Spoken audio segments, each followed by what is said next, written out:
This past Thursday, former President Donald Trump made history by being the first former president to be convicted of a felony when a New York jury found him guilty 34 times on falsifying business records. To break down the ramifications, 12 News' Jefferson Pan talked with a political science expert at West Virginia University. On Thursday, former President Donald Trump was convicted of falsifying business records in order to unlawfully influence the 2016 election.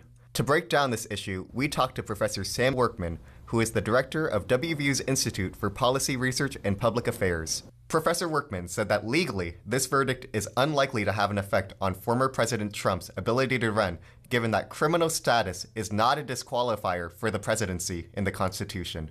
Workman also thinks that the verdict is unlikely to have an effect on the outcome of the election. Our politics right now are very polarized, and what goes on is people do not tend to update their sort of beliefs or preferences with each new bit of information.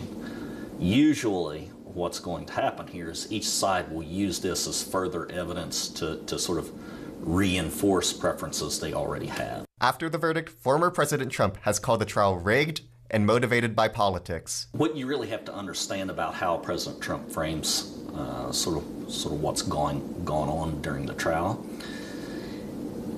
is really not with an eye towards, whether judicial institutions are doing their job or not doing their job, this sort of stuff. It's really setting up for the campaign. If former President Trump appeals, Professor Workman does not expect the decision to be overturned, given that the trial is in the state of New York.